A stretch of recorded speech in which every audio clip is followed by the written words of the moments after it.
A North Carolina judge rejects a request to have body camera footage of sheriff's deputies shooting Andrew Brown Jr. released to the public right now.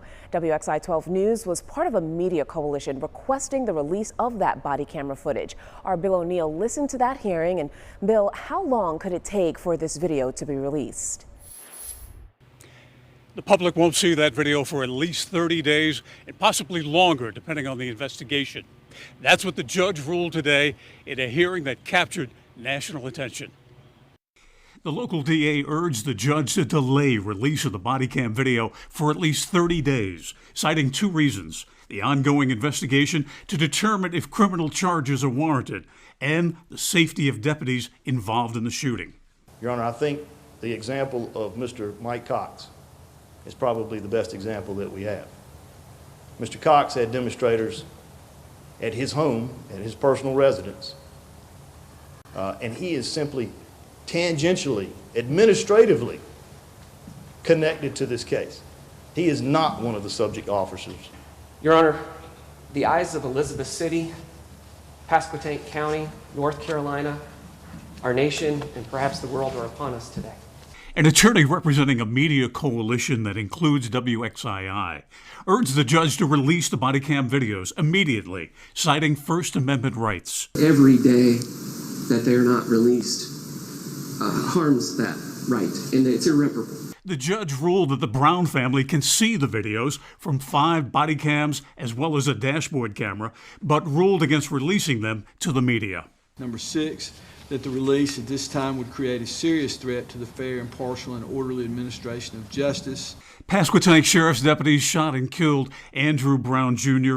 inside of a car in front of his home last week while trying to serve him with warrants for a search and arrest on drug charges.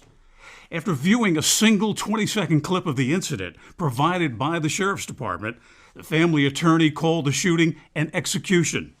Today, the DA denied the claim, saying the body cam video shows Andrew Brown Jr. threatening officers with his car. The next movement of the car is forward. It is in the direction of law enforcement and makes contact with law enforcement. It is then and only then that you hear shots. An attorney representing unnamed clients also denied the claim of an execution by deputies.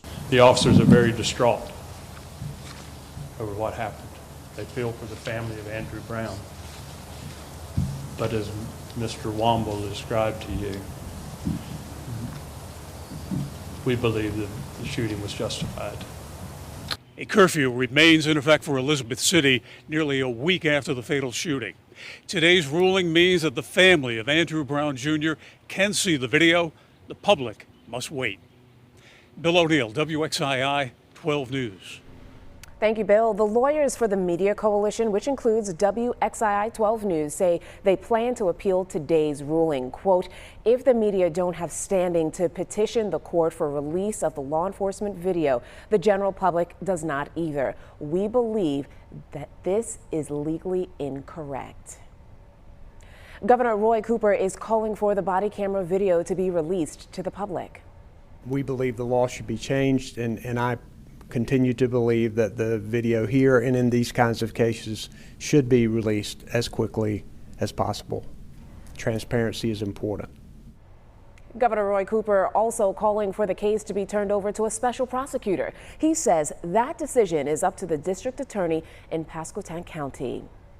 The Greensboro Police Department is taking part in an event about body camera videos tonight. It was planned weeks ago. This virtual talk was organized by the Greensboro Criminal Justice Advisory Commission, and they're going to discuss the city's or the state's body camera laws, plus the who, what, and when of the cameras in the city and the state. The virtual discussion will be held at 5:30, and you can find a link under the meetings tab on the homepage of the city's website.